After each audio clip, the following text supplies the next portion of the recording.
The afternoon sun hung low over the Wyoming territory, painting the dusty main street of Cedar Ridge in shades of amber and rust.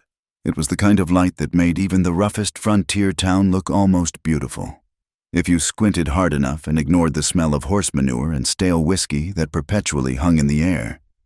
Ethan Cole pulled his hat lower against the glare as he guided his horse toward the general store.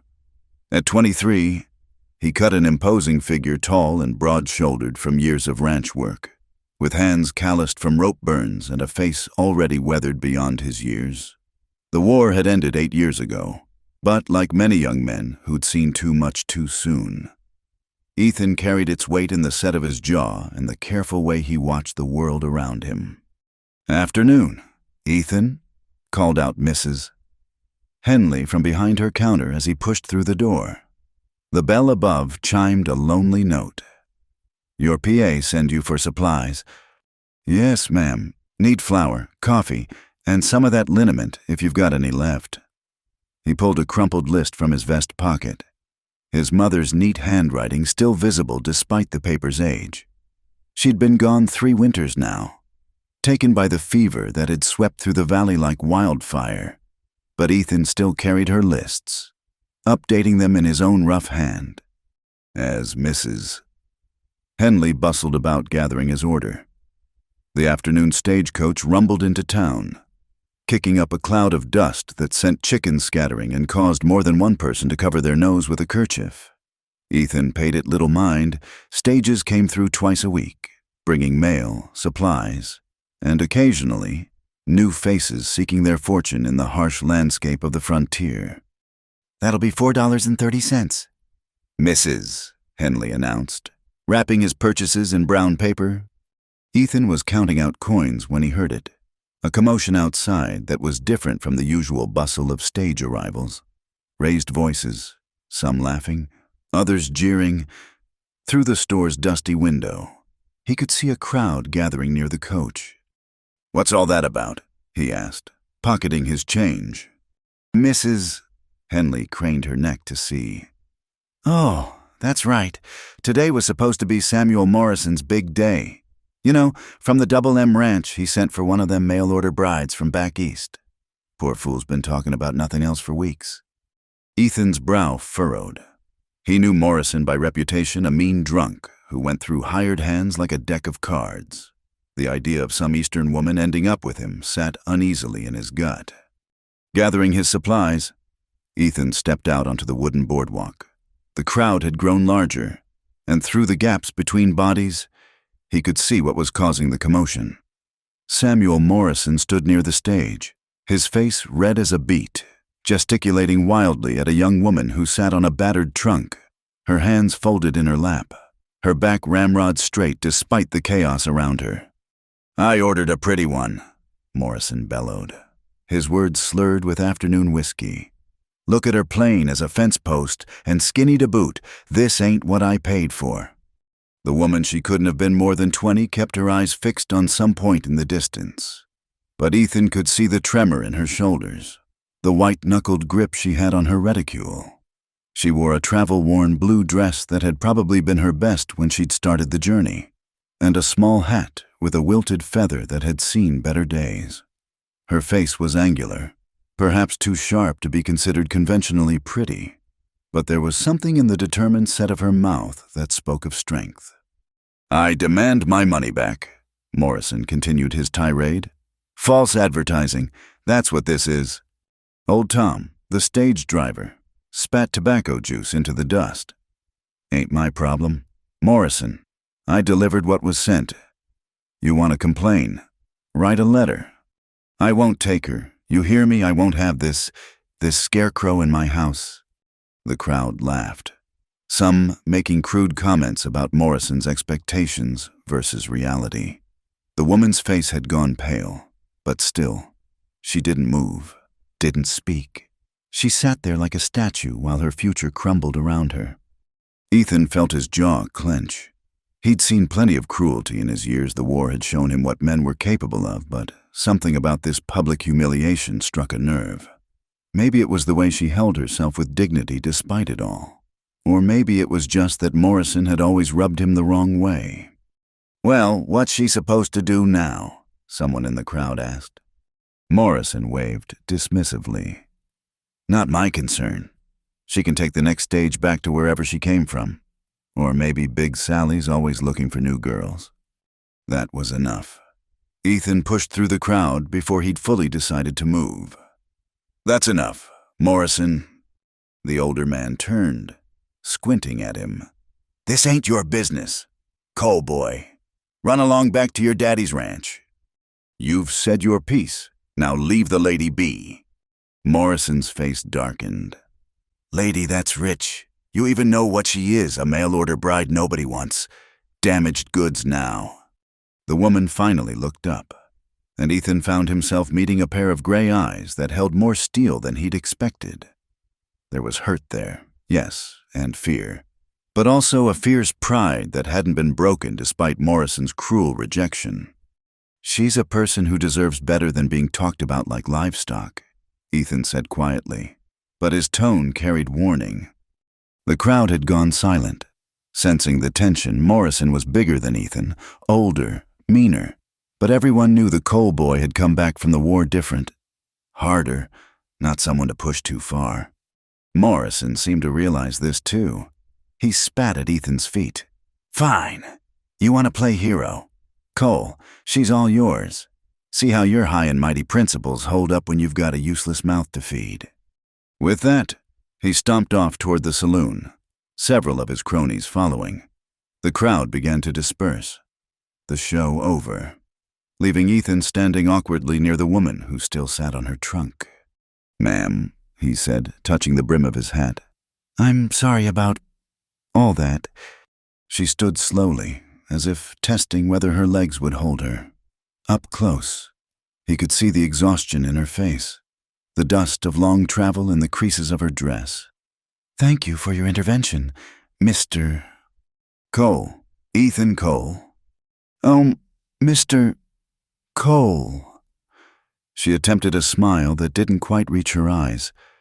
"I'm Sarah Whitfield, or I was. I'm not entirely sure who I am now." The late afternoon sun cast long shadows across the street. In an hour, it would be dark, and the temperature would drop. Cedar Ridge had exactly one hotel, and it wasn't the kind of place a respectable woman stayed alone. "Do you have anywhere to go? Miss Whitfield, any money for lodging?" Her chin lifted a fraction.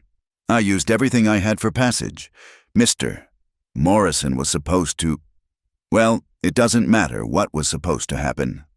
Ethan ran a hand through his hair, disturbing the dust there. He could leave her here, let her figure it out herself. It wasn't his problem. But the memory of his mother's voice echoed in his mind. "We take care of folks. Ethan, that's what separates us from the animals." "I've got a cabin," he heard himself saying. "It's not much, about 5 miles north of here. You could... That is, if you need somewhere to stay until you figure things out." Her eyes widened. "Mr. Cole, I couldn't... People would talk." "People are already talking," he pointed out.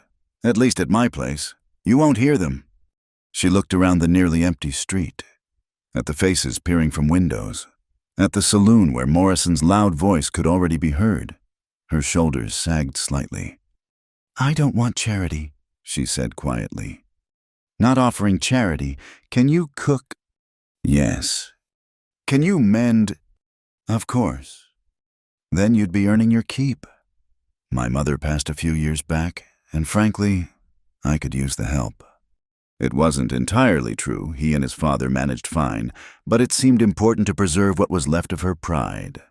Sarah studied him for a long moment, and he had the uncomfortable feeling she could see right through his attempt at kindness. Finally, she nodded. "All right, Mr. Cole, but only until I can make other arrangements." "Fair enough." He hefted her trunk, surprised by how light it was. Her whole life, apparently, weighed less than a sack of flour. "We should go. Gets cold after dark." As he loaded her trunk onto his horse and helped her up, Ethan was acutely aware of the eyes on them, the whispers that would follow. by tomorrow. The whole town would be talking about how the coal boy had taken in Morrison's rejected bride. Let them talk, he thought, clicking his tongue to set the horse moving. He'd heard worse during the war. Beside him, Sarah Whitfield sat with perfect posture despite the awkwardness of riding double, her face composed despite everything that had happened. As they left Cedar Ridge behind, the setting sun painting the grasslands gold and crimson, Ethan couldn't shake the feeling that his simple trip for supplies had just changed the course of his life. The cabin waited somewhere in the gathering dusk, and with it, a future neither of them could have imagined. The cabin emerged from the darkness like a shadow against shadows, its rough-hewn logs barely visible in the moonlight. Sarah felt Ethan's arm tighten slightly around her waist as he guided the horse down the narrow path, and she tried not to think about how improper this all was, riding double with a strange man, going to his home unchaperoned. But what choice did she have? The alternative was the street, or worse. "There it is," Ethan said, his voice rumbling through his chest where her shoulder pressed against him. "It's not much, but it's sturdy." As they drew closer, Sarah could make out more details. The cabin was indeed modest, a single-story structure with a stone chimney and what appeared to be a lean-to addition on one side. A small corral held a few horses, and she could hear the low murmur of cattle somewhere in the distance. Ethan dismounted first, then reached up to help her down. His hands were careful, respectful, barely touching her waist before stepping back. "Watch your step. Ground's uneven here." He lit a lantern hanging by the door, and golden light spilled across the rough wooden porch. Sarah noticed how his hands moved with practiced efficiency, no wasted motion, everything deliberate, a man used to doing for himself. "Let me get your trunk," he said, but she was already reaching for it. "I can manage." Their hands met on the handle, and both pulled back as if burned. In the lantern light, she saw color rise in his cheeks. "I'll get it," he said more firmly, and she let him, following him into the cabin. The interior was exactly what she'd expected, and yet somehow more. One large room served as kitchen, dining, and living area, with a massive stone fireplace dominating one wall. A narrow staircase led to what must be a loft. Everything was clean but austere, no curtains on the windows, no rugs on the floor, no woman's touch anywhere. "It's nice," she said, and meant it. After weeks of cramped stagecoaches and dingy way stations, the cabin felt solid, real. Ethan set her trunk near the fireplace and knelt to build a fire. "You can have the loft. I'll bunk down here." "I couldn't take your bed." "It's not up for discussion. Miss Whitfield." He didn't look at her, focused on arranging kindling. "My mother would come back to haunt me if I let a lady sleep on the floor." The mention of his mother made something in Sarah's chest tighten. She'd noticed how he'd spoken of her in town, the careful past tense, the way his jaw had tightened slightly. "When did she pass?" she asked softly. His hands stilled for a moment. 3 winters back. Fever took her and half the valley." "I'm sorry." He shrugged, a gesture that tried for casual and missed. "It happens out here. You hungry?" The change of subject was obvious, but Sarah let it pass. "I could eat, but please, let me cook. It's the least I can do." He gestured toward the kitchen area. "Supplies are in the cupboard. Coffee's in the tin. Beans and salt pork in the larder." Sarah moved to the kitchen, grateful for something to do with her hands. As she worked, she was intensely aware of Ethan moving around the cabin, hanging up his coat, checking the windows, all the small rituals of a man settling in for the night. It was strange, this domestic dance with a stranger. Yet, somehow, it felt less awkward than she'd expected. "You've come a long way," he said eventually, settling into a chair by the now crackling fire. "From back east." "Philadelphia." She found a cast-iron pot and began measuring out beans. "My father was a clerk. When he died last year, I discovered he'd left nothing but debts." "No family." An aunt who made it clear I'd worn out my welcome after 6 months. She tried to keep the bitterness from her voice. When I saw Mr. Morrison's advertisement, it seemed like an opportunity. Ethan snorted. Morrison's an ass. Pardon my language. Despite everything, Sarah felt her lips twitch. No pardon necessary. I believe I came to the same conclusion this afternoon. What made you answer a stranger's advertisement? He seemed genuinely curious, not judging. Sarah considered how to answer as she worked. The truth was complicated desperation. Hope, the naive belief that anywhere had to be better than her aunt's grudging charity. I suppose I thought I was choosing adventure. Turns out adventure chose me instead. And it has a peculiar sense of humor. That it does. Ethan agreed. And she heard something in his voice that suggested he understood more than he was saying. They lapsed into silence as she cooked. But it wasn't uncomfortable. The fire popped and hissed. The coffee pot began to bubble. And the simple domesticity of it all made Sarah's throat tight with unexpected emotion. When was the last time she'd felt this not safe exactly, but unthreatened? Supper's ready, she announced, setting 2 plates on the rough wooden table. Ethan stood, and for a moment seemed unsure where to sit in his own home. Finally, he took what was obviously his usual chair and waited until she sat before picking up his fork. This is good, he said after the first bite, surprise evident in his voice. It's beans and salt pork. Mr. Cole. Rather hard to ruin. You'd be surprised. I once knew a camp cook who could burn water. That startled a laugh from her first real laugh in weeks. Surely you exaggerate. Hand to God. We used to draw straws to see who had to eat first.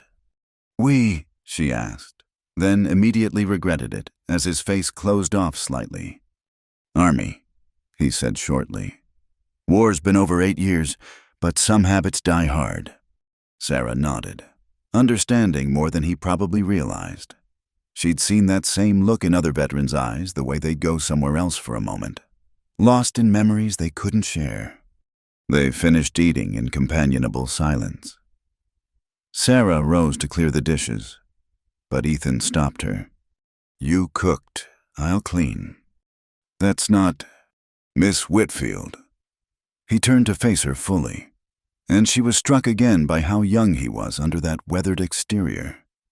You've had a hell of a difficult day. Why don't you get some rest? She wanted to argue, but exhaustion was pulling at her bones. Thank you for everything. I know this isn't ideal. He shrugged, already turning to the dishes. Nothing out here is ideal. We make do. Sarah climbed the narrow stairs to the loft, finding a simple bed with a quilt that had obviously seen better days. Through a small window, she could see stars scattered across the sky like spilled salt. Somewhere in the distance, a coyote howled, answered by another. She sat on the edge of the bed and finally allowed herself to feel the full weight of the day. This morning, she'd been someone's bride-to-be. Now she was, what a charity case, an unwanted burden. From below, she could hear Ethan moving around, the clink of dishes, the scrape of a chair, normal sounds, comforting sounds. She'd told him she'd only stay until she could make other arrangements. But what arrangements could she make? She had no money, no family, no prospects. The only thing she had was pride, and pride made a cold bedfellow. Sarah changed into her nightgown, one of only 2 she owned, and slipped under the quilt. It smelled of pine and wood smoke and something indefinably masculine.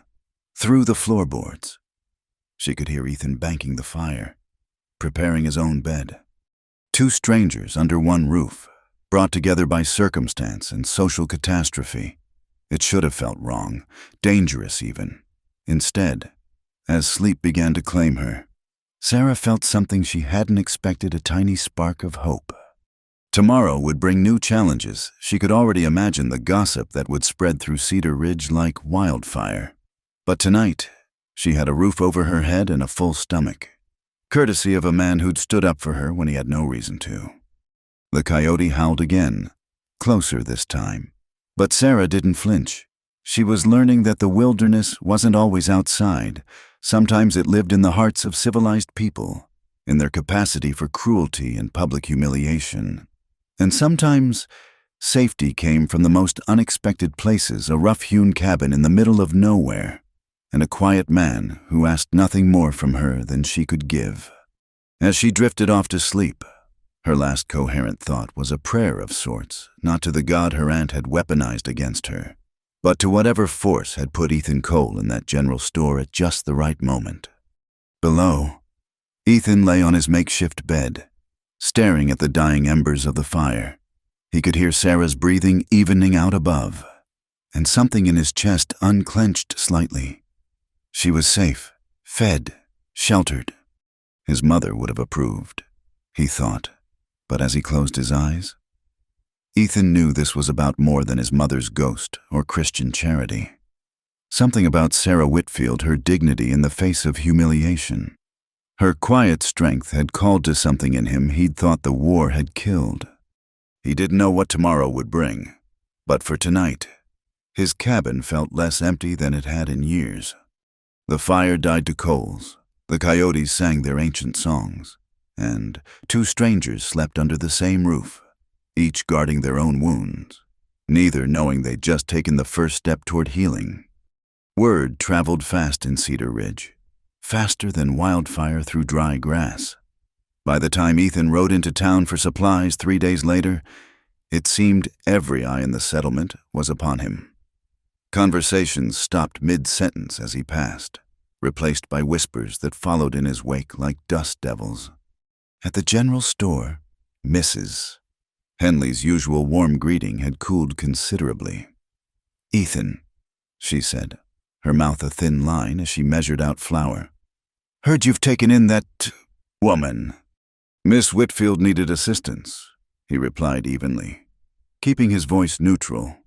"Christian thing to do." "Mrs. Henley sniffed. "There's Christian charity, and then there's inviting scandal into your home. What would your dear mother think?" The mention of his mother made Ethan's jaw tighten, but he kept his peace.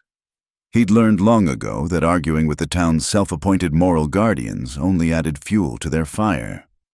"That'll be $2, Mrs. Henley said, her tone suggesting she'd rather not take his money at all. Outside, Ethan nearly collided with Reverend Walsh, the town's Presbyterian minister. The older man's face was grave beneath his black hat. "Ethan, my boy, I'd like a word." "Reverend," Ethan acknowledged, though he wanted nothing more than to get back to the cabin.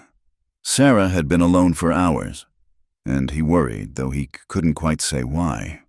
"This situation with the Whitfield woman," the Reverend began, pulling Ethan aside. "People are talking." "People always talk." "This is different. An unmarried woman under your roof. It's improper, scandalous even. You must think of your reputation." "My reputation?" Ethan couldn't keep the edge from his voice. "What about hers? She was abandoned, humiliated in front of the whole town. Was I supposed to let her sleep in the street?" "There are proper channels." "What channels?" Ethan interrupted. "The hotel that won't rent to unaccompanied women, the church that locks its doors at night, tell me. Reverend, what exactly would you have had me do?" Reverend Walsh's face reddened. "Mind your tone, young man. I'm thinking of your immortal soul." "Then pray for it," Ethan said, turning away. "That's your job, isn't it?" He was loading his supplies when he heard the voice he'd been dreading. Well, well, the White Knight himself.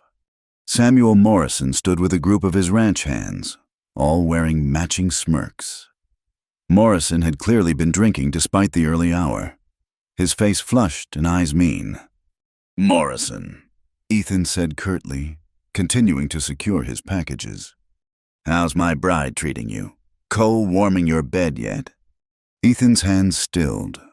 Slowly, deliberately, he turned to face the older man. "Miss Whitfield is a guest in my home. You do well to remember that." "A guest?" Morrison laughed, an ugly sound. That what they're calling it now? Tell me, she as cold in bed as she looked, bet she just lies there like a dead fish. Ethan moved before conscious thought, his fist connecting with Morrison's jaw in a satisfying crack.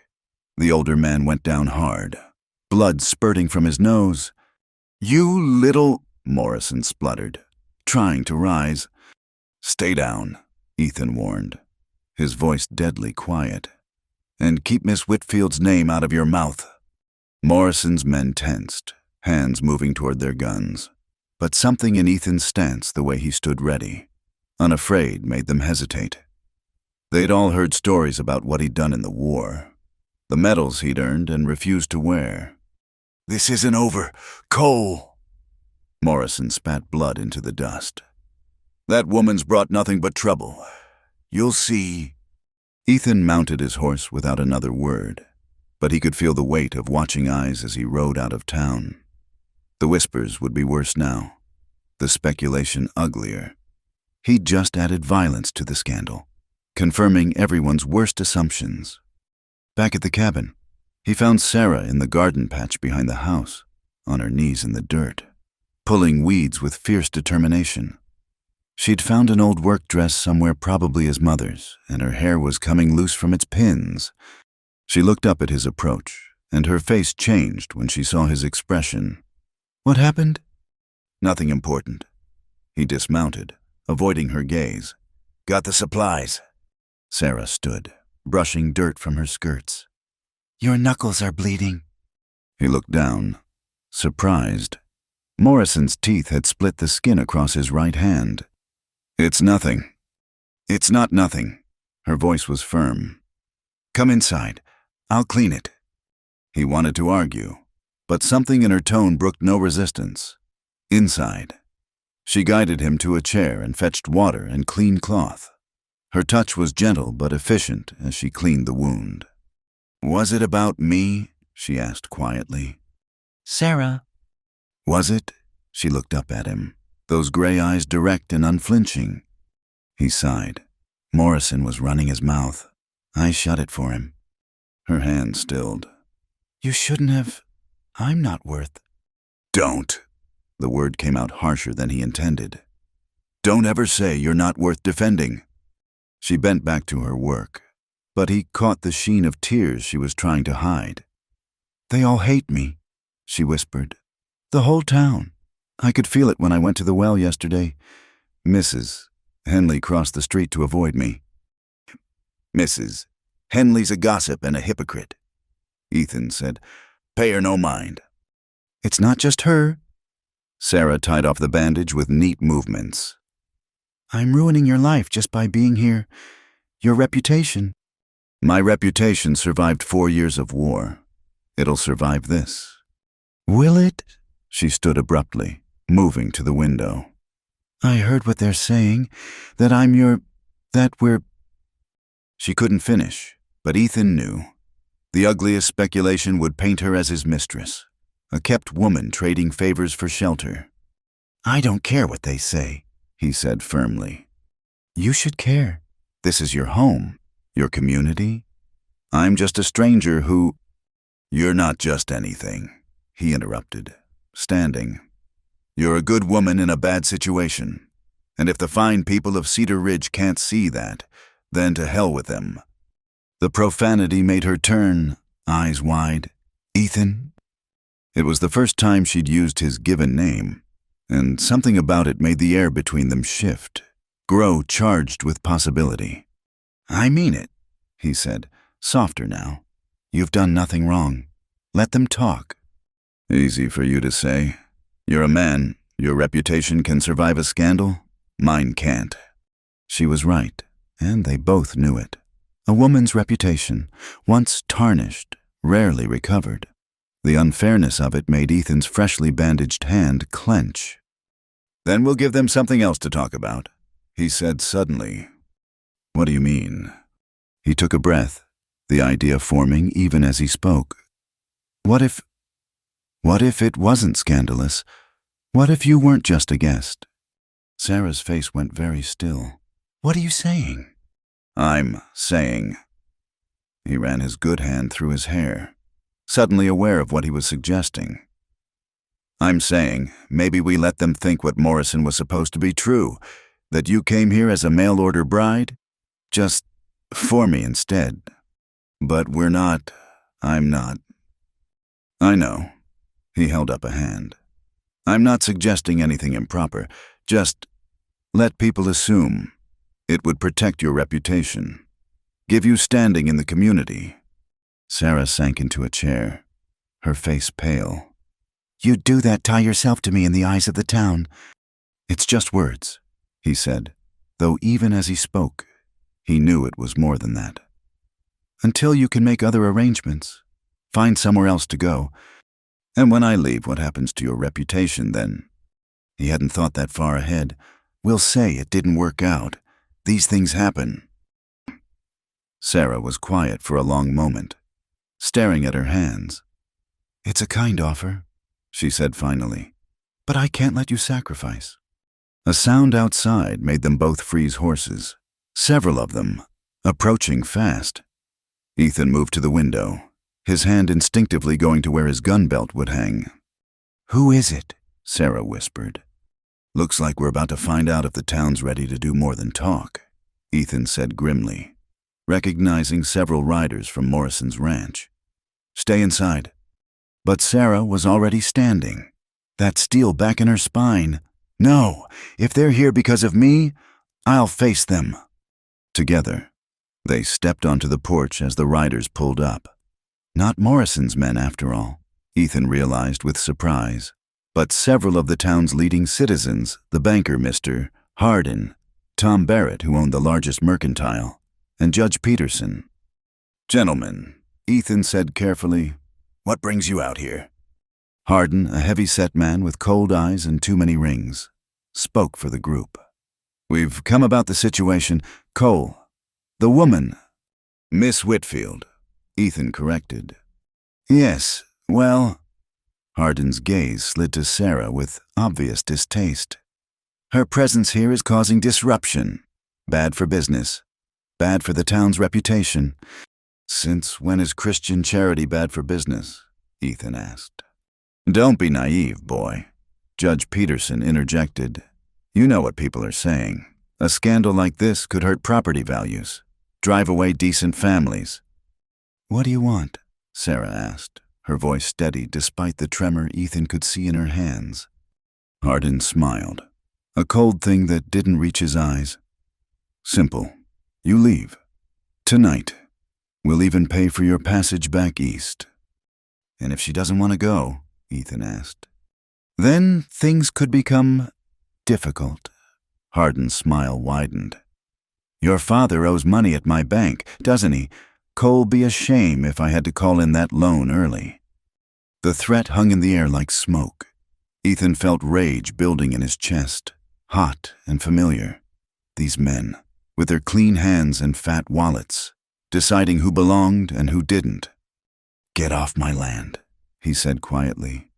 Now, see here, Barrett started. Get off my land. Each word was clipped, dangerous. Before I forget my manners entirely. The men exchanged glances, clearly not expecting such direct defiance. They'd probably thought he'd fold, choose his family's ranch over a stranger. You're making a mistake, Cole, Hardin said as they turned their horses. This woman will bring you nothing but trouble. After they left, Ethan and Sarah stood in silence on the porch, watching the dust settle. They'll make good on those threats, Sarah said quietly. Your father's loan. Let me worry about that. Ethan?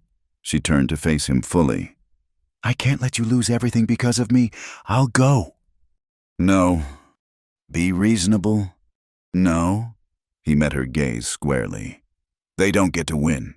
Not like this. Something passed between them in that moment, an understanding deeper than words.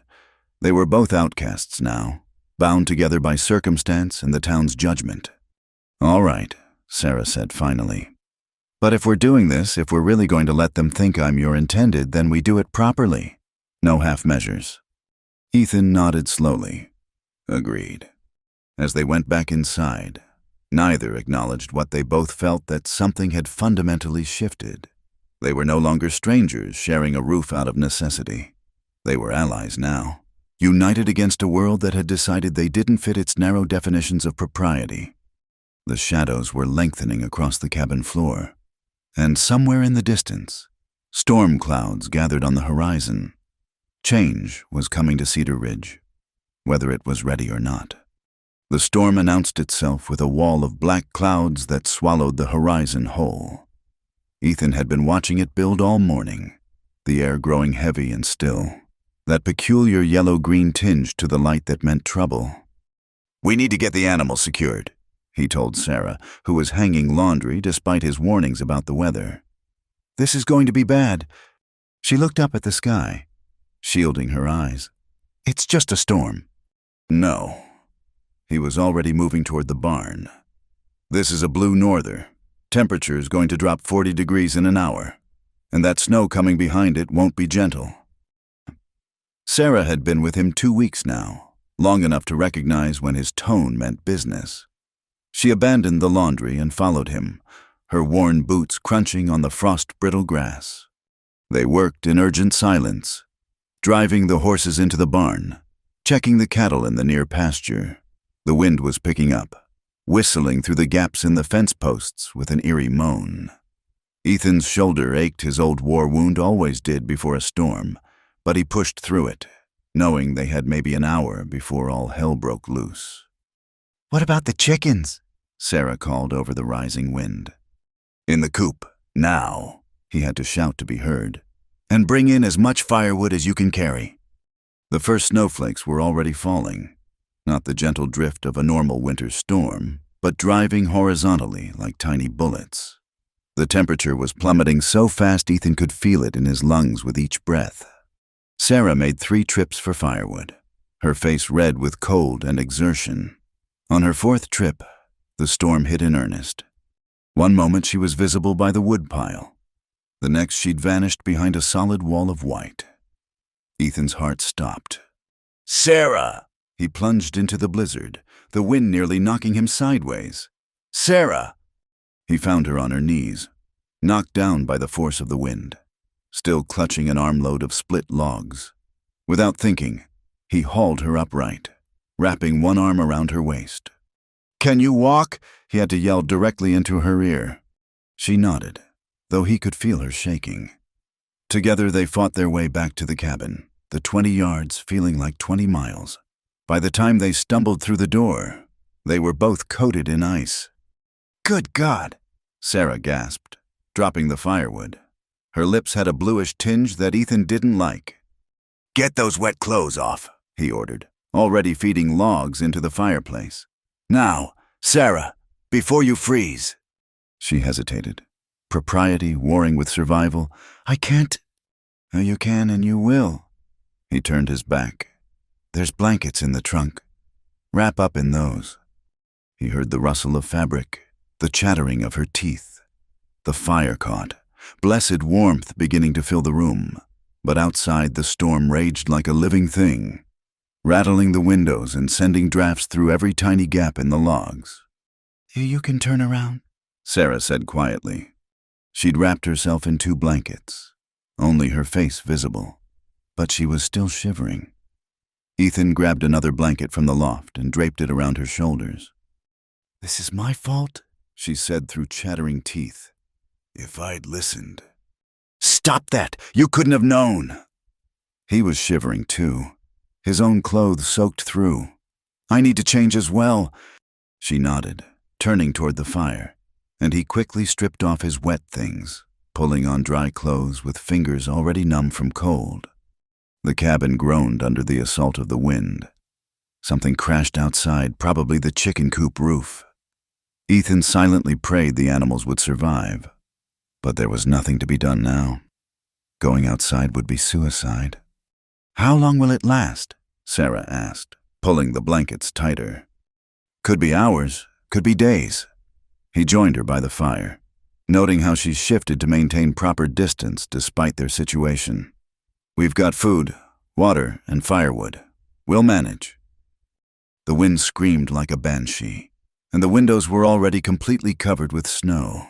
They were buried, cut off from the world, two people alone in a tiny pocket of warmth while nature raged outside. "I've never seen anything like this," Sarah whispered. "In Philadelphia, we had storms, but nothing so violent." "Welcome to Wyoming," Ethan said dryly. "The land either makes you or breaks you. No middle ground." They sat in silence for a while, listening to the storm. The fire crackled and popped, the only sound that could compete with the wind, despite the blankets. Sarah was still shivering. "Come here," Ethan said suddenly. She looked at him, startled. "What?" "You're still cold. Body heat's the best way to warm up." When she hesitated, he added, "Sarah, this is about survival, not propriety. Please." Slowly, she scooted closer, until their shoulders touched through the blankets. The contact was minimal, but he could feel her trembling gradually subside. "Better?" "Yes," she admitted quietly. "Thank you." The hours crawled by. They talked to pass the time, safe topics at first. She told him about Philadelphia, about the bustle of the city, and the way gas lamps made the streets glow at night. He shared stories from the ranch, funny tales about ornery bulls and clever horses. But as the storm continued and the walls between them lowered, the conversation deepened. "Why did you really come west?" he asked during a lull in the wind. Sarah was quiet so long he thought she wouldn't answer. "My father killed himself," she said finally, "after the bank took everything. I found him in his study." Ethan's chest tightened. "Sarah, my aunt blamed me, said I should have seen the signs, should have stopped him somehow." Her voice was steady, but he could hear the pain beneath. Maybe she was right. "She wasn't," he said it firmly, finally understanding the shadows he sometimes saw in her eyes. "People make their own choices. It wasn't your fault." "Is that what you tell yourself about the war?" The question caught him off guard. He never talked about the war, had trained everyone in town not to ask, but something about the darkness outside, the intimacy of their shared warmth, made the words come. "I was 17 when I enlisted. Thought I was going to be a hero." He stared into the fire. "First battle. I watched my best friend die. Took him 3 hours, gut shot, screaming for his mother the whole time." Sarah's hand found his under the blankets, a simple touch that said more than words. "I did things," he continued, the confession pouring out like poison from a wound. "Things that needed doing," they said, "but afterward, how do you come home from that?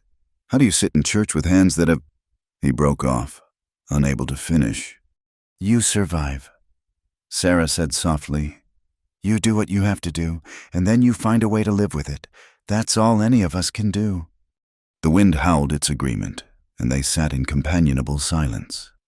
Two damaged souls finding comfort in shared understanding. As night fell, the temperature dropped even further. Ethan kept feeding the fire, but the cold was seeping through the walls, turning the air itself into an enemy. "We should eat something," he said, reluctant to break the spell between them. They prepared a simple meal together, their movements coordinated without discussion. It struck Ethan how natural this felt, how right, like they'd been doing this dance for years instead of weeks. After dinner, exhaustion hit Sarah hard. Her eyelids kept drooping, her head nodding forward before she'd jerk awake. "You should sleep," Ethan told her, "where it's too cold in the loft." He'd been thinking the same thing. The heat from the fire wouldn't reach up there. And with the storm still raging, they needed to conserve warmth. "We'll make a pallet here by the fire," he decided. "I'll sleep in the chair." "You can't sleep in a chair all night. You'll freeze." They looked at each other, both understanding the logical solution, neither willing to voice it. Finally, Sarah squared her shoulders. "We're both adults. We can share the pallet without anything improper happening." Ethan nodded, his throat suddenly dry. They arranged the blankets and what cushions they had, creating a makeshift bed near the hearth. when they lay down, carefully maintaining distance between them. The absurdity of the situation almost made him laugh. Here they were, pretending to be engaged to save her reputation, now forced by nature to share a bed. "Ethan." Sarah's voice was small in the darkness. "Yeah, I'm glad it was you. At the stage that day, I'm glad you were there." He stared up at the ceiling, listening to the storm rage. "So am I." As the night wore on, the cold drove them closer. First just their backs touching, then Sarah curled against his side, seeking warmth. Ethan lay rigid, afraid to move, afraid to acknowledge how right she felt there. Somewhere in the early hours, when the wind finally began to die, Sarah spoke again, her voice thick with near sleep. "The title?" "What?" He was drowsy himself, her warmth and the dying storm lulling him toward rest. "Of our story, if someone wrote about us, rancher's son rescued his neighbor's forsaken mail-order bride." She yawned. "Sounds like something from those dime novels." "Go to sleep, Sarah," he murmured, but he was smiling. When dawn broke, pale and watery through the snow-covered windows, they were wrapped around each other like long-time lovers, Sarah's head on his chest, his arm around her waist, legs tangled together under the blankets. They woke at the same moment, freezing as awareness hit. For a heartbeat, neither moved. Then Sarah pulled away, her face flaming despite the cold. "I'm sorry, I didn't mean—" "The storm's passed," Ethan said quickly, sitting up. "I should check the animals." They dressed with their backs turned, the easy intimacy of the night shattered by daylight and propriety. But something fundamental had changed between them. The storm had stripped away pretense, leaving only truth. As Ethan struggled to open the snow-blocked door, he thought about what Sarah had said, their story. Somewhere between rescuing her and surviving this storm, it had become that not his story or hers, but theirs. The door finally gave way, revealing a world transformed by white. The storm had buried everything familiar, leaving a blank canvas waiting to be written upon. "It's beautiful," Sarah breathed, coming to stand beside him. "It's dangerous," Ethan corrected, but he knew what she meant. There was something about the pristine snow, the way it covered all the ugliness and made everything new. "We survived," she said softly. "Yes," he agreed, and they both knew they were talking about more than just the storm. The weeks after the storm passed in a strange new rhythm, where before Ethan and Sarah had moved around each other like polite strangers. Now there was an awareness, a consciousness of the other that colored every interaction. They didn't speak of that night by the fire, but it lived between them in stolen glances and careful distances. Spring was fighting its way through winter's last grip, and with it came a softening of the land, of the air, and perhaps of hearts as well. Sarah had taken to wearing her hair looser, a few strands always escaping her pins to frame her face. Ethan found himself looking for excuses to come in from the fields early, just to see her smile when he walked through the door. "You're staring again," she said one afternoon, not looking up from her mending. "I'm not," he protested, though they both knew it was a lie. "You are. Do I have flour on my face?" "No." "Then what?" He struggled for words. How could he tell her that she'd transformed his stark cabin into something that felt like home, that the sight of her in his mother's apron, humming softly while she worked, made his chest tight with emotions he didn't dare name? "Just thinking," he said finally. "Dangerous habit?" she teased, and the smile she gave him made his heart skip. It was on one of these soft spring days that Sarah made her request. "I want to learn to ride properly," she announced over breakfast. Ethan paused, coffee cup halfway to his lips. "You know how to ride. I've seen you on Buttercup." "I can sit on a horse while she walks," Sarah corrected. "That's not riding, not really. What if something happens and I need to truly ride? What if there's another storm? Or—" "All right," he said, recognizing the determined set of her jaw. "We'll start this afternoon." Sarah's face lit up. Really? "Really, but we do this my way. Riding out here isn't like taking a gentle turn around a city park." That afternoon, he led her to the corral where his horse, Duke, stood alongside the gentler mare. "First lesson," he said, "is that the horse always knows if you're afraid." I'm not afraid, Sarah said quickly. "You're terrified," he corrected, not unkindly. "And that's smart. A horse is 1,000 pounds of muscle and instinct. Respect that." He showed her how to approach Duke, how to let the horse smell her hand, get used to her presence. Sarah was a quick study, her natural grace serving her well as she learned to mount and dismount properly.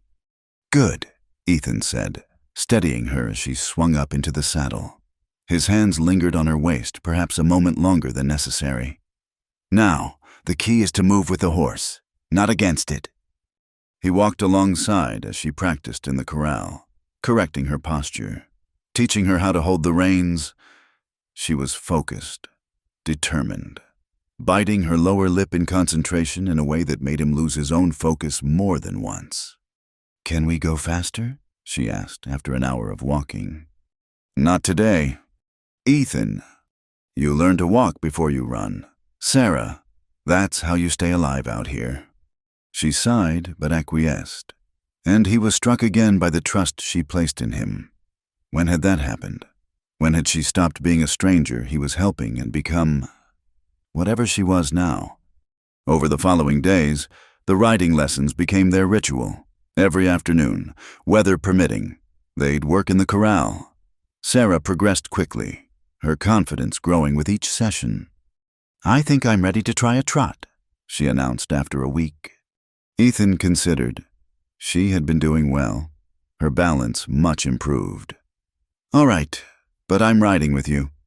He swung up behind her on Duke, his chest pressed against her back, arms coming around to take the reins. He felt her stiffen, then deliberately relax. "Ready?" His breath stirred the hair at her temple.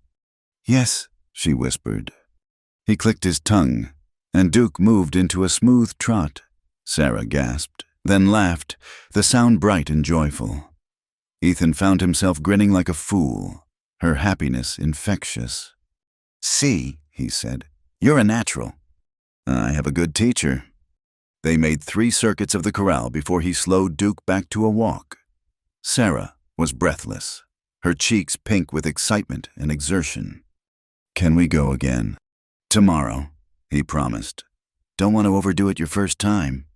As he helped her dismount, she stumbled slightly, and he caught her, pulling her against him. For a moment, they stood frozen, her hands on his shoulders, his arms around her waist. The air between them crackled with possibility. "Sarah," he began, not sure what he wanted to say. "I know," she whispered, and he thought maybe she did. But then she stepped back, smoothing her skirts, and the moment passed. That evening, as Sarah prepared supper, she was unusually quiet.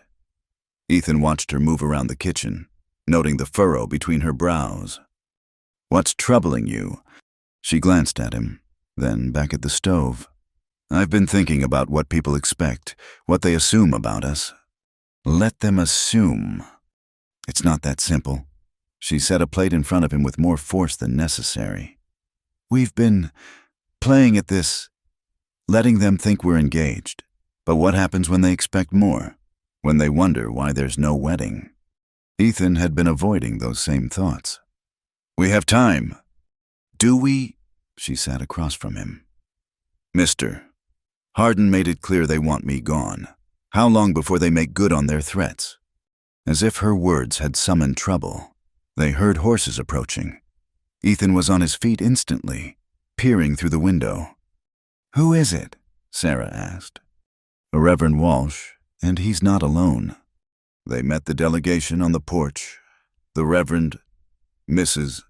Henley, and 2 members of the church board. Their faces were stern, disapproving. "A reverend," Ethan nodded. To what do we owe the pleasure? We've come on a matter of Christian concern. Reverend Walsh began. It's been over a month now since Miss Whitfield arrived.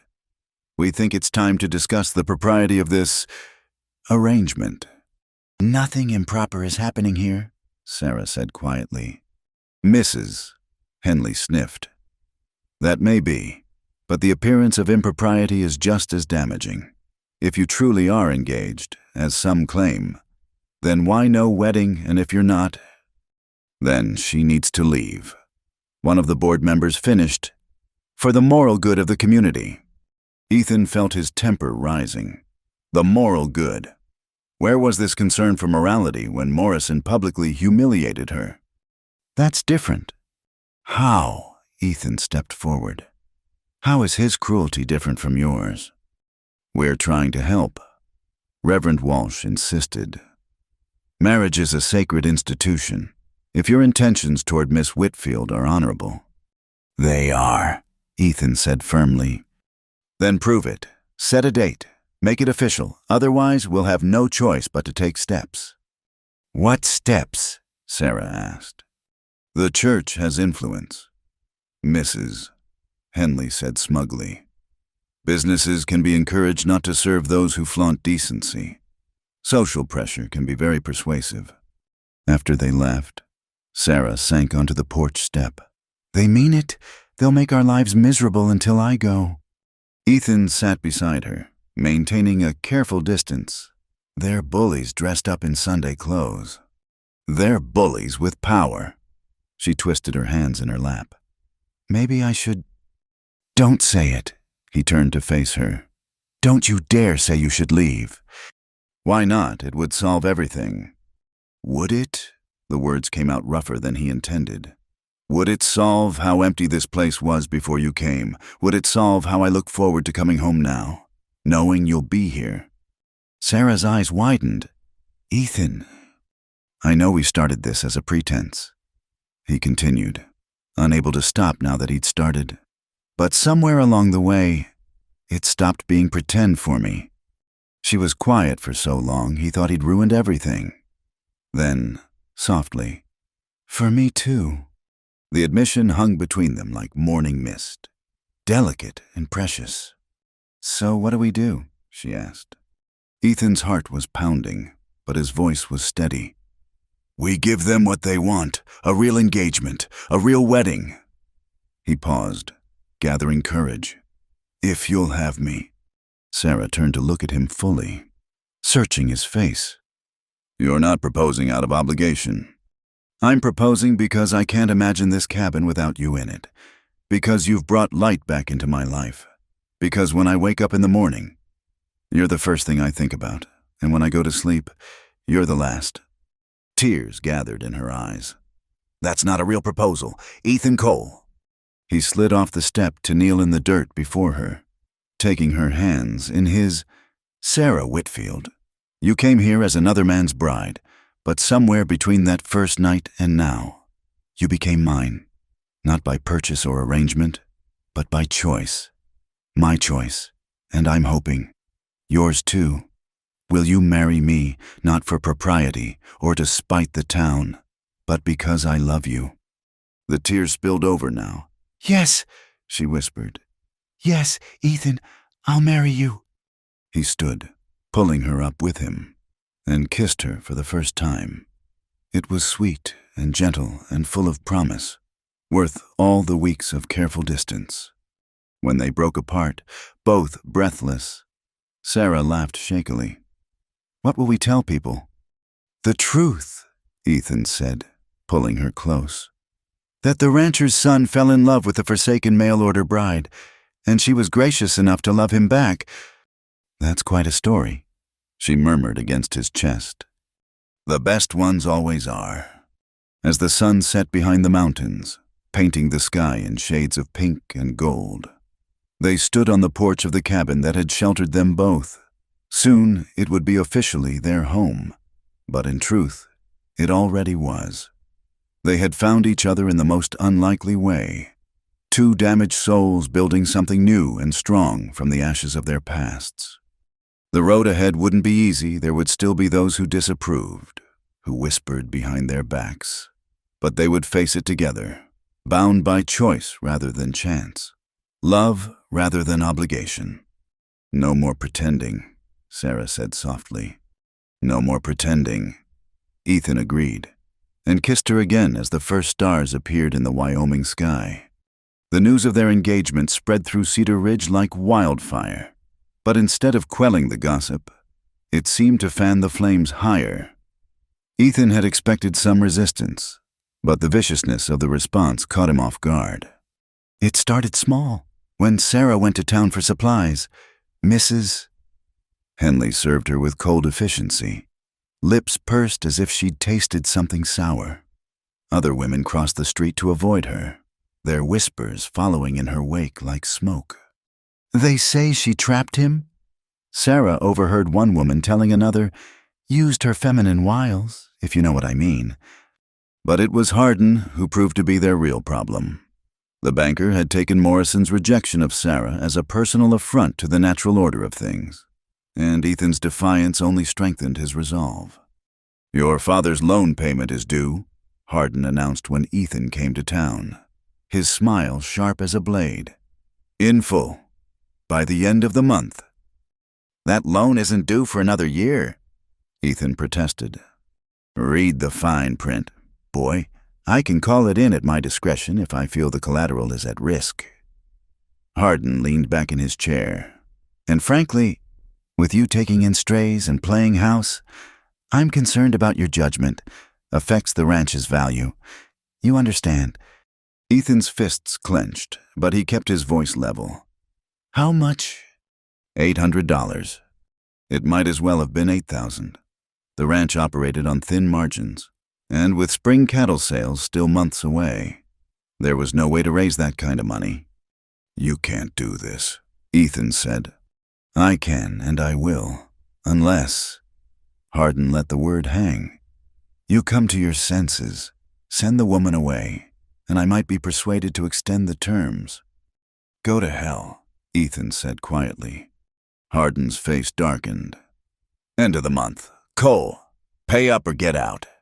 When Ethan returned to the cabin, Sarah took one look at his face and knew something was terribly wrong. He told her everything, watching her face pale with each word. "This is my fault," she said when he finished. "This is Hardin being a bastard." Ethan corrected. "Nothing more. I won't let you lose your family's ranch because of me." She stood abruptly, pacing to the window. "I'll leave. Tonight." He said, "No." Ethan caught her arm, turning her to face him. "We don't give in to bullies. Remember, we'll find another way." But as the days passed, that other way proved elusive. Ethan rode to neighboring ranches, looking for work or loans. But Hardin's influence ran deep. No one wanted to cross the banker who held their own notes. It was Sarah who refused to give up. "What about the Murphy family?" she suggested one evening. "Their little girl. Emma, I helped her when she was sick. Maybe they'd—" "The Murphys don't have that kind of money," Ethan said tiredly. "No, but they have influence. Mr. Murphy is on the town council. Isn't he?" Ethan looked at her with new interest. "He is." "Then maybe it's time we stopped playing defense." The next day, Sarah put on her best dress, the blue one she'd arrived in, now cleaned and pressed, and they rode to town together. But instead of avoiding the stares and whispers, Sarah held her head high, meeting every gaze directly. Their first stop was the Murphy house. "Mrs. Murphy answered the door. Her face conflicted when she saw Sarah. "Miss Whitfield, Mr. Cole." "Mrs. Murphy?" Sarah said warmly. "How is Emma still taking the willow bark tea?" The woman's expression softened slightly. She's been so much better since you—" She trailed off, glancing nervously at the street. "Since I helped her," Sarah finished gently. "Because that's what neighbors do. Isn't it they help each other?" Little Emma herself appeared, peeking around her mother's skirts. When she saw Sarah, her face lit up. "Miss Sarah, Mama," It's Miss Sarah who made me better. Sarah knelt to the child's level. "Hello, sweetheart. I'm so glad you're feeling well." Will you come to my birthday party? Emma asked eagerly. "It's next week, and Mama's making cake, and—" "Emma, Mrs.," Murphy said quickly. But the damage was done. The child's innocent invitation hung in the air like a challenge. We'd be honored to come, Sarah said, standing. "Wouldn't we, Ethan?" "Honored," he agreed, fighting a smile at Mrs. Murphy's flustered expression. As they left, Sarah slipped a small packet into Mrs. Murphy's hand. "More willow bark, in case Emma needs it. No charge, of course." They made similar stops throughout the day at the Mercantile. Sarah inquired after Mr. Barrett's mother's rheumatism, producing a jar of liniment she'd made at the blacksmith's. She asked about his son's broken arm, offering advice on exercises to strengthen it. "What are you doing?" Ethan asked as they walked between stops. "Reminding them that I'm a person," Sarah said simply. "Not a scandal or a talking point. A person who's helped their families." The real test came at the general store. Mrs. Henley's lips thinned when they entered, but Sarah approached the counter with a pleasant smile. "Mrs. Henley, I heard your grandson has been poorly. Croup, isn't it?" The older woman's eyes narrowed. What's it to you? "My mother suffered from weak lungs," Sarah said. "She used to make a steam tent with eucalyptus oil, helped her breathe easier. I'd be happy to show you how. I don't need help from the likes of—" Grandmother, A young woman hurried from the back room. please, she's only trying to help, and little Thomas has been so sick. It was Mrs. Henley's daughter-in-law.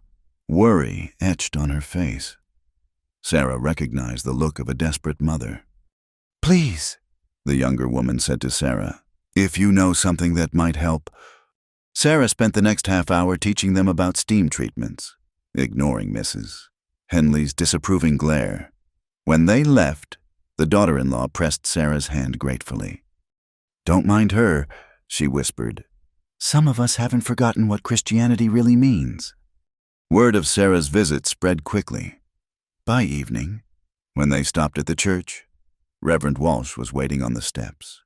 "Miss Whitfield," he said stiffly. "Mr. Cole." Reverend, Sarah replied, "I was hoping to speak with you about organizing a medical knowledge-sharing group. So many families out here struggle with illness and injury, if we pooled our knowledge." "That's an interesting idea," the Reverend said slowly. "The church would be the perfect place to meet," Sarah continued. "After all, didn't Jesus heal the sick? Surely sharing healing knowledge is the Lord's work." The Reverend blinked, clearly unprepared for theology from the scandalous woman. I'd need to think about it."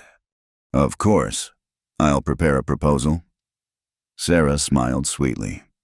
"Good evening, Reverend." As they rode home, Ethan couldn't contain his admiration. "That was brilliant." "That was survival," Sarah corrected. "If they want to judge me, let them judge me for helping their children, not for loving you." The word love made his heart skip, as it did every time she said it. Over the following days, Sarah's strategy began to show results. Emma Murphy's birthday invitation was followed by others' tentative requests for medical advice. Recipes. Help with sick animals. Not everyone, but enough to create cracks in the wall of disapproval. It was Mr. Murphy who brought the real news. He arrived at the cabin on a Sunday afternoon, hat in hand. "Cole, Miss Whitfield," he greeted them. "I've been thinking about your situation." "Oh," Ethan tried not to hope. "Hardin's calling in your loan isn't right. Everyone knows it, but he's got the legal power to do it." Murphy shifted uncomfortably.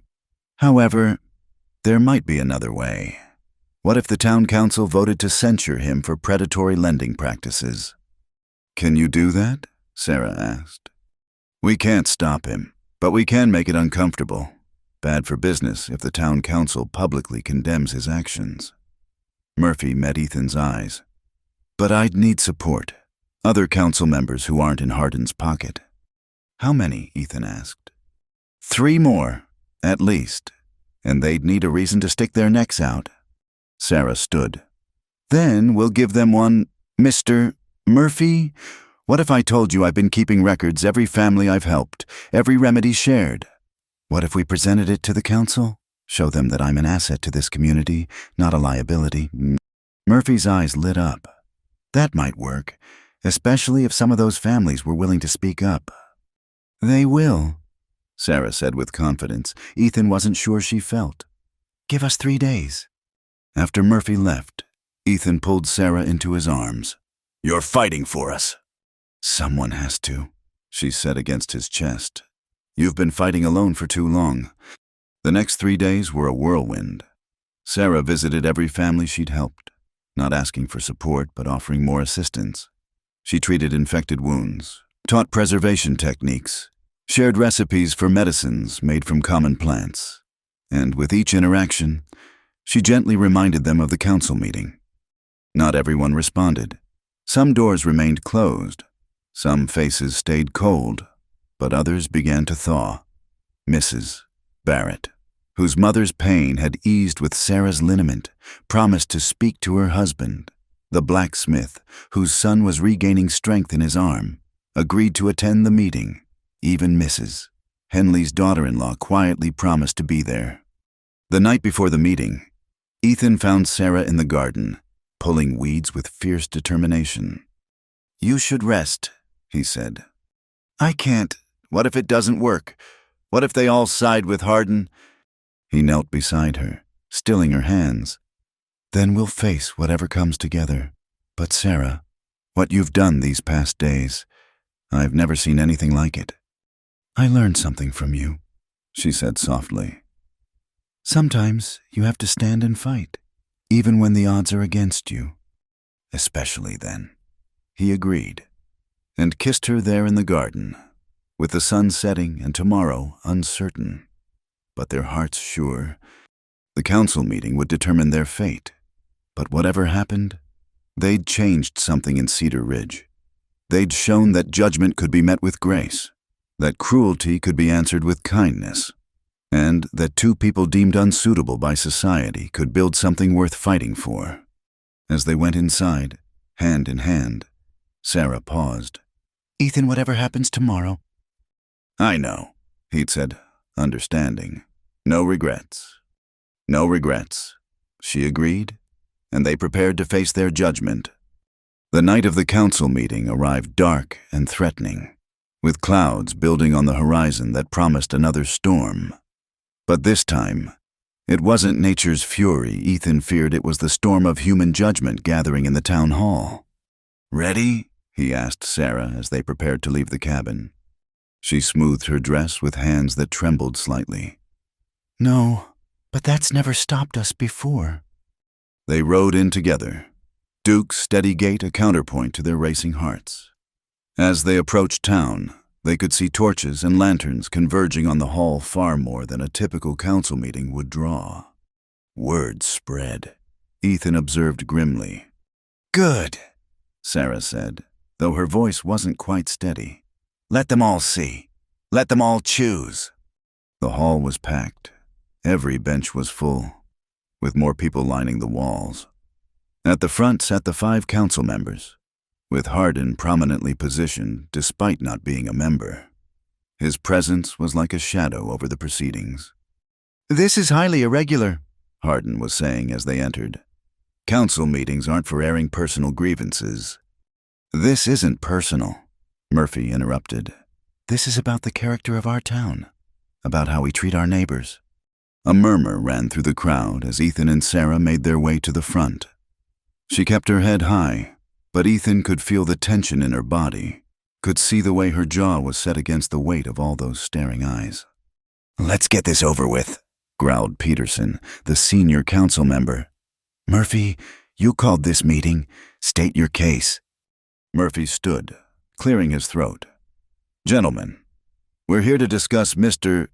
Hardin's decision to call in the Cole Ranch loan early, while legally within his rights. We believe this action goes against the spirit of community that's Cedar Ridge. Spare us the speeches, Hardin interrupted. I'm protecting my investment. The boy's judgment is clearly compromised. Taking in a woman of questionable character. I beg your pardon. Sarah stood suddenly, her voice cutting through the room like a blade. If you're going to assassinate my character, Mr. Hardin, at least have the courage to do it to my face. The room went silent. Women didn't typically speak at council meetings, and certainly not with such force. Miss Whitfield, Peterson began. This isn't what my place. Sarah stepped forward. You're right. My place was supposed to be in Philadelphia, living on charity, or perhaps my place was supposed to be on the street after Mr. Morrison rejected me like defective merchandise. Instead, I'm here, and apparently, that offends you. Now see here, Hardin blustered. No, you see here. Sarah's voice gained strength. You want to know my character, then judge me by my actions, not your assumptions. She turned to the crowd. Mrs. Murphy, is Emma here? The woman nodded, and little Emma pushed forward, clutching her mother's hand. Emma, Sarah said gently. Do you remember when you were sick? The child nodded solemnly. You made me better. The tea tasted bad, but it helped me breathe. That's right. Sarah addressed the room again. I helped her because that's what people do. They help each other. Mrs. Barrett, how's your mother's rheumatism? Better. Mrs. Barrett admitted reluctantly. That liniment. It's the first relief she's had in months. And Tom, Sarah continued, finding the blacksmith in the crowd. Your boy's arm. Healing strong. The big man rumbled. Stronger than the doc said it would. One by one, Sarah called on those she'd helped. Not everyone responded. Some looked away, unwilling to speak up, but enough did. Enough to paint a picture of a woman who'd spent her weeks in Cedar Ridge not in scandal, but in service. This is all very touching, Hardin said when she finished. But it doesn't change the facts. She's living unmarried and we're engaged. Ethan interrupted, standing to join Sarah. Properly engaged. So unless you're suggesting engaged couples can't live under the same roof. When the engagement is obviously a sham. A sham. Ethan's voice went dangerously quiet. You want to talk about shams? Hardin, let's talk about your interest in my family's ranch. Let's talk about how you've been after that land since my father first proved up the claim. A ripple went through the crowd. This was news to many. That's slander, Hardin sputtered. Is it? Then why did you approach my father last year about selling? And the year before that? Ethan pulled a folded paper from his pocket. I have the letters. Hardin, your offers. Each one lower than the last, each one timed when you knew we were struggling. The crowd's murmur grew louder. Land grabbing was an ugly accusation, but one that rang true to many who dealt with the banker. This has nothing to do with... It has everything to do with it. Ethan's control finally snapped. You saw a chance to force us out and took it, using Sarah as an excuse. The woman is... Whatever Hardin was about to say was cut off by a commotion outside. The door burst open, and young Billy Turner ran in, wide-eyed and gasping. Fire, he shouted. Fire at the old Henderson place. It's spreading toward town. For a moment, nobody moved. Then chaos erupted as people rushed for the door. The Henderson place was abandoned, but it stood at the edge of a line of buildings that included the church and school. Get buckets, someone shouted. Form a brigade. In the confusion, Sarah found herself pushed along with the crowd. Outside, the eastern sky glowed an ominous orange. The wind that had been threatening all day was pushing the fire straight toward Cedar Ridge. We need to create a fire break, Ethan shouted over the noise. If it reaches the church... He didn't need to finish. Everyone could see the danger. The church's wooden steeple would act like a torch, spreading fire throughout the town. What happened next would be debated in Cedar Ridge for years to come, as the men organized bucket brigades and the women gathered children to safety. It was Sarah who asked the crucial question. "Where's the Hendersons' well?" "Filled in years ago," someone answered. "No, not the house well. The old irrigation well. Mr. Henderson mentioned it when he was sick. Said it was why he chose that spot to build." Ethan caught on immediately. "If we could channel that water." "The irrigation ditches," Sarah said, "they're still there, just overgrown." It was a desperate plan, but they had no time for anything else. While half the men continued the bucket brigade, Ethan led others to find the old well. Sarah, despite protests about women's work, grabbed a shovel and joined them. They found it a stone-lined well half hidden by brush. The wooden cover had rotted, but water gleamed below. "The ditches run here," Old Tom wheezed, pointing. "But they're blocked." "Then we unblock them," Ethan said. "Dig." They dug like people possessed, clearing years of debris from the old irrigation channels. Sarah worked alongside the men, her dress torn and muddy, her hands blistering. But she didn't stop. "It's working!" someone shouted as water began to flow, creating a wet barrier between the fire and the town. But the fire was moving fast, and the water wasn't enough. The flames leaped the first ditch, hungry for the dry wood of the buildings beyond. That's when Hardin appeared, stumbling and coughing. "My papers," he gasped. "They're still in the church, the land deeds, the loans, everything." Without those papers, Ethan realized, Hardin couldn't collect on any debts. The irony might have been sweet if the whole town wasn't about to burn. "Let them burn," someone muttered, but Sarah was already moving. "The church has a water barrel in the basement," she called to Ethan. "For baptisms, if we could get it up." Sarah, no. But she was already running toward the church, several others following. Ethan cursed and ran after her. Inside the church, smoke was beginning to seep through the walls. Sarah led them to the basement, where, indeed, a large barrel of water stood. "We'll never get it up the stairs," someone said. "We don't need to," Sarah said. "The windows break them. Throw the water out. Wet the walls from inside." It was crude but effective. They formed a chain, passing buckets of water up to those who threw it against the walls. The smoke grew thicker, but they kept working. "That's enough," Ethan shouted as the heat grew intense. "Everyone out." They stumbled out just as the fire reached the church walls, but the water-soaked wood resisted, steaming and smoking but not catching. The firebreak held, and slowly, agonizingly, the fire began to die, robbed of fuel. As dawn broke, Cedar Ridge still stood, blackened and scared in places, but standing. The crowd gathered in the street, exhausted, filthy, but alive. It was Hardin who broke the silence. He stood before Sarah, his usually immaculate suit ruined, his face streaked with soot. "You could have let them burn," he said quietly. "My papers. Without them, your debt would have been uncollectible." Sarah met his gaze steadily. "Yes, I could have. Why didn't you—" She was quiet for a moment. Then, "Because that would have made me like you, Mr. Hardin, someone who puts personal gain above community. And that's not who I am. It's not who we are." Hardin looked around at the crowd, at the faces that had worked together to save their town. For perhaps the first time, he truly saw what his greed had nearly cost. "The loan stands," he said finally. "But, at its original terms, no early collection." A cheer went up from the crowd, but Sarah wasn't done.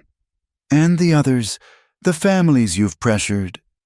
Hardin's jaw worked. "I'll review them, case by case." It wasn't everything, but it was a start. As the crowd began to disperse, people approached Sarah and Ethan, not all, but many. Hands were shaken, Words of thanks offered. Mrs. Henley was one of the last. She stood before Sarah, ramrod straight despite her exhaustion. I was wrong, she said simply. About you, about many things. Sarah took the older woman's soot-stained hand. We all make mistakes, Mrs. Henley. What matters is what we do next. As the sun climbed higher, Ethan and Sarah finally made their way back to Duke. They were exhausted, filthy, and smelled of smoke, but something fundamental had changed. We did it, Sarah said wonderingly. You did it, Ethan corrected. You saved the town that wanted to cast you out. We saved it, she insisted. Together. As they rode home, the cabin appeared in the distance, untouched by the night's drama. It looked the same, but everything else had changed. They were no longer outsiders fighting for acceptance. They had become part of Cedar Ridge's story, woven into its fabric through shared danger and common purpose. So, Ethan said as they dismounted, still want to marry a rancher's son with a talent for trouble? Sarah laughed, the sound bright despite her exhaustion. More than ever. He kissed her then, there in the yard with the morning sun warming their faces and the smell of smoke still in their hair. They had faced judgment and found justice, fought fire and discovered community. The cabin stood ready to shelter them, not just as a refuge from the world, but as a home recognized and respected by the town that had once rejected them. They had earned their place, not through conformity but through courage, not by hiding but by standing tall. Tomorrow would bring new challenges, weddings to plan, ranches to run, communities to build. But today, they had won something precious, the right to love each other without shame, without apology, without fear. The rancher's son and the forsaken mail-order bride had become simply Ethan and Sarah, neighbors and friends, heroes of the hour, and proof that sometimes the best love stories are the ones that refuse to follow the rules. The morning of their wedding dawned clear and bright, with the kind of crystalline sky that only comes after a storm has washed the world clean. Sarah stood in the loft of the cabin, wearing her mother's wedding dress that she'd kept carefully folded in her trunk, one of the few treasures she'd brought from Philadelphia. You look beautiful, said Mrs. Murphy, who had come early to help her prepare. It was a far cry from the cold reception she'd given Sarah that first day. Thank you, Sarah said softly, smoothing the ivory silk. The dress was simple but elegant, with delicate lace at the collar and cuffs. I never thought I'd actually wear it. Life has a way of surprising us, Mrs., Murphy said, adjusting Sarah's veil. When Emma was so sick, I prayed for a miracle. I didn't expect it to come in the form of a mail-order bride who knew about willow bark tea. Sarah smiled. I wasn't exactly what anyone expected, was I? No, Mrs., Murphy agreed. You were better.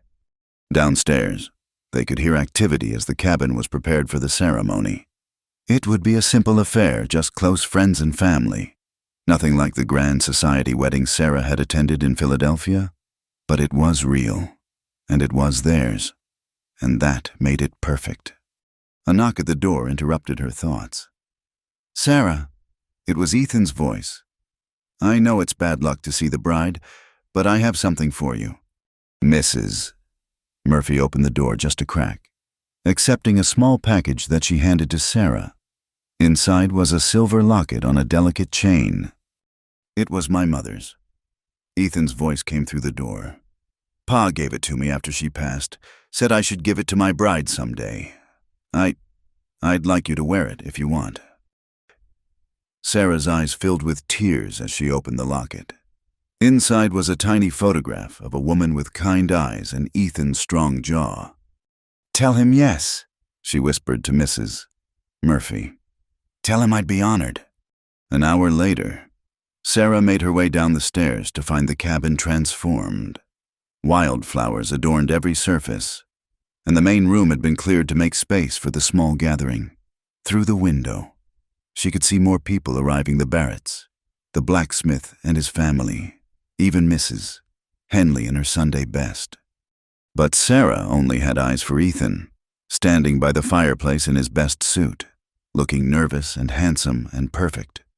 When he saw her, his face lit up with such joy that her heart felt too big for her chest. Reverend Walsh, who had agreed to perform the ceremony after the fire, smiled as she approached. "Dearly beloved," he began, "we are gathered here today to witness something rather extraordinary, not just a union of two people, but a testament to the power of courage, compassion, and community." The ceremony was simple but heartfelt. When Ethan spoke his vows, his voice was steady and sure. "Sarah, you came into my life when I'd forgotten how to hope. You brought light to my darkness, warmth to my winter, and purpose to my days. I promise to stand beside you, to protect you not because you need protection, but because you deserve partnership, and to love you with everything I have, every day of my life." Sarah's voice trembled with emotion as she responded, "Ethan, you gave me shelter when I had nowhere to go, but more than that, you gave me a home, not just in your cabin, but in your heart. I promise to face whatever comes with you, to be your strength when you're weak and your comfort when you're troubled, and to choose you again every morning for the rest of our days." When Reverend Walsh pronounced them husband and wife, the cheer that went up could probably be heard in town. Ethan kissed his bride with a tenderness that made more than one woman dab at her eyes, and even some of the men cleared their throats suspiciously. The celebration that followed was unlike anything Cedar Ridge had seen. Tables were set up outside, laden with food contributed by all the families. There was music, old Tom on his fiddle, joined by others with guitars and harmonicas. Children ran between the adults' legs, their laughter bright as bird song. "I never thought I'd see the day," Hardin said, approaching the newlyweds. He looked uncomfortable but determined. "I owe you both an apology, especially you, Mrs. Cole." Sarah, Mrs. Cole now, and how strange and wonderful that sounded, inclined her head gracefully. "Apology accepted, Mr. Hardin. I've been doing some thinking since the fire," he continued, "about what kind of town we want Cedar Ridge to be. I'd like to propose a partnership. Your knowledge of medicinal remedies, combined with proper funding, we could establish a real clinic." Ethan and Sarah exchanged surprised glances. "That's generous," Ethan said carefully. "It's practical," Hardin corrected. "A town with good medical care attracts good families. Good families mean growth. Growth means prosperity." He almost smiled. "I'm still a businessman. Cole, I've just learned that sometimes the best investment is in people." As the afternoon wore on, Sarah found herself overwhelmed by the warmth of the celebration. These people who had once shunned her now embraced her as one of their own. Children she'd helped heal brought her flowers. Women who had crossed the street to avoid her now shared recipes and gossip. Men who had whispered about scandal now raised their glasses in toast to the new couple. "No regrets?" Ethan asked, pulling her aside for a moment of privacy. "How could I regret this?" Sarah gestured at the scene before them. 6 months ago, I was alone, desperate, headed toward what I thought would be a business arrangement with a stranger. Instead, I found you. I found home. I found family. "We found each other," Ethan corrected, pulling her close. As the sun began to set, painting the sky in shades of rose and gold that rivaled Sarah's first sunset in Wyoming, Morrison appeared at the edge of the gathering.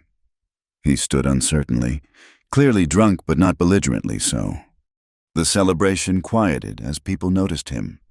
Ethan tensed, but Sarah put a hand on his arm.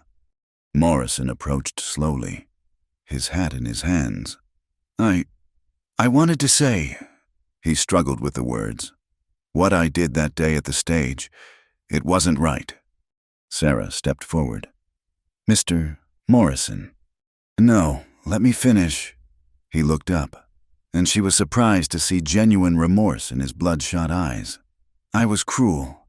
Treated you like you weren't even human. That ain't right. A man shouldn't do that." "No," Sarah agreed quietly. He shouldn't. Morrison nodded jerkily. I'm glad you found better, both of you. He turned to go, then paused. And I'm gonna try to do better too. Cut back on the whiskey. Maybe find a wife the proper way this time. After he left, the gathering slowly continued, though with a more thoughtful air. It was young Emma Murphy who broke the contemplative mood, tugging on Sarah's dress. Mrs. Cole, will you still help people now that you're married? Sarah knelt to the child's level. Of course I will, sweetheart. Getting married doesn't change who I am. Good, Emma said firmly. 'Cause Mama says you're a hero, and we need heroes. As the stars began to appear, the celebration wound down. Families gathered their children. Neighbors said their farewells, and gradually the cabin emptied until only Ethan and Sarah remained. They stood on the porch, watching the last wagon disappear into the distance. The cabin behind them glowed with lamplight, warm and inviting. It's official then, Sarah said. I'm a rancher's wife.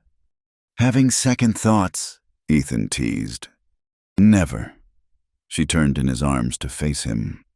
Though I do have one question. What's that? How does the rest of our story go? Rancher's son rescued his neighbor's forsaken mail-order bride and built a new life in his cabin. What comes after that? Ethan smiled, the expression soft in the starlight. I think that's the beauty of it. We get to write the rest ourselves.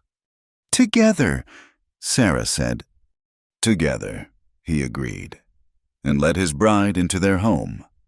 The cabin that had once been a lonely refuge for a war-weary young man now held laughter and love. The woman who had arrived forsaken and afraid now stood strong and cherished. The town that had rushed to judgment had learned the value of second chances. As Ethan added logs to the fire and Sarah unpinned her veil, they moved with the comfortable rhythm of two people who had found their way home to each other. Outside, coyotes called across the prairie, and the wind whispered through the grass. But inside the cabin, all was warmth and peace. You know, Sarah said as they prepared for bed, when I answered that advertisement, I thought I was just looking for survival. A roof over my head, food to eat, safety from the streets. And instead, Ethan asked, though he thought he knew the answer. Instead, I found life. Real, messy, beautiful life. She smiled at him, and it was like the sun coming up. I found you. They had started as strangers thrown together by circumstance, a rejected bride and a lonely rancher's son. But through storms both natural and human, through judgment and redemption, through fire and community, they had built something extraordinary. Not just a marriage, but a partnership. Not just a cabin, but a home. Not just survival, but a life worth living. As they settled into bed in the loft where Sarah had spent her first nervous night, Ethan pulled her close. I love you, Mrs. Cole. I love you too, Mr. Cole, she whispered back. Outside, the vast Wyoming sky stretched endlessly, full of stars and possibilities. Inside, two hearts that had been broken by life had found healing in each other. The cabin stood solid and sure against the prairie wind, a testament to the power of kindness, courage, and love. The rancher's son had indeed rescued the forsaken mail-order bride, but in the end, they had rescued each other, and in that rescue, they had found not just safety, but joy, not just acceptance, but belonging, not just a new life, but a life together. Their story, which had begun with rejection and desperation, ended with celebration and hope. But truly, it was not an ending at all. It was a beginning, the beginning of a lifetime of shared mornings and peaceful evenings, of challenges faced side by side, of love that grew stronger with each passing season. In the cabin in the Wyoming wilderness, two souls who had been lost had finally found their way home. Thank you so much for listening to this story. I'd love to hear where you're enjoying this tale, whether you're listening during your commute, relaxing at home, or perhaps even out on the range yourself. Please share your thoughts in the comments below. If you enjoyed this Wild West love story, don't forget to subscribe to Wild West Night channel and hit that like button. And if you really want to help more people discover these frontier tales of love and redemption, please hit the hype button to boost this video. Your support means the world and helps keep these stories alive. Until the next time, partners.